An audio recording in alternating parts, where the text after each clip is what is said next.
Hi everybody. So we're going to do some deep shading this week for our project. So unlike some of the other projects that I've been doing with you recently, this is going to be one where I give you everything right here on Monday and you'll have the whole week to work on it. And you're going to need the whole week to work on it. This is a project that takes time. There's not a whole lot of thought involved. There's not a whole lot of research or anything. It's just time.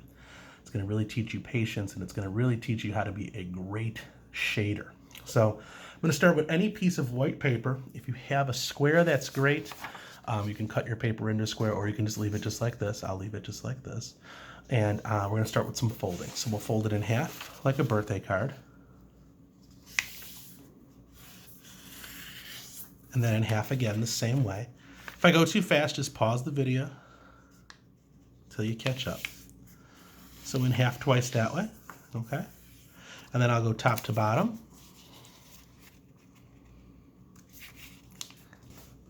And then I'll go top to bottom one more time. So it's about the size of, I don't know, what is that? It's smaller than a business card, but the size of a matchbook. We'll open it back up. That's going to give us 16 squares. Or rectangles, actually, right? If you use a square piece of paper, you'll get squares. If you use a rectangular piece of paper, you'll get rectangles.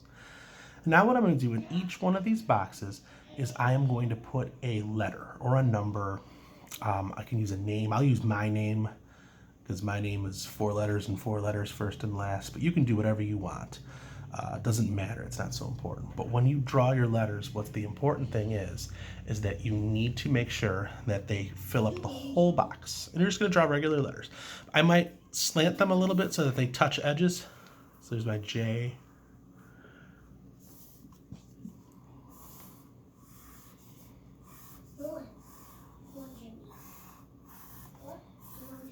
F. That's. Let them go all the way to the edges of your boxes.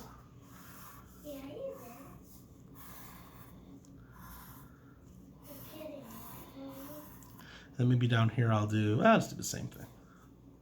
Let's write it a little differently. What I want to do though is make sure that I'm touching some edges of these boxes.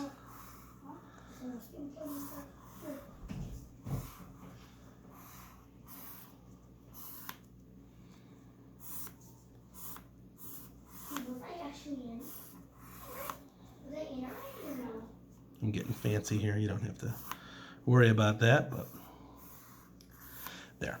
So I've gotten all the way to the edges of these boxes, and that's important because what I'm going to do now is I'm going to shade. I'm going to shade in each area that's made inside the box, cut off by the letter. And I'm going to shade from dark to light in each area. It's going to take some time. I'm going to start here in the middle just because I can reach it. And I'm going to start here. I'm going to look at this shape here. I'll draw the little line here. I got this triangle here, okay? And I'll start dark, and then I'll just start to fade it out. And then I'll blend it. You can blend it with a Kleenex or a paper towel or your finger, whatever you like.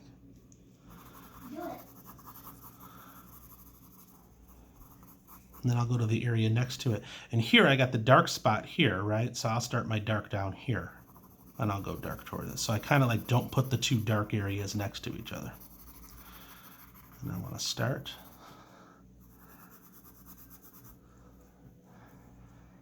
And then start to fade out.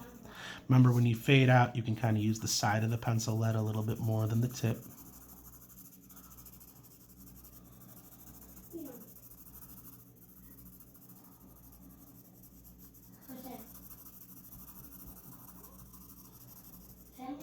Then blend it out. And then same thing here. I'll start dark. Get a little sloppy there. Take your time. If you work on it 15, 20 minutes a day for the whole week, you'll have it done. Looks cool, doesn't it? What is it? It's a shading project. Evan, do you want to say hi to all of my students? Yeah. Say hi. Hi. I'll fade that out. And last box here.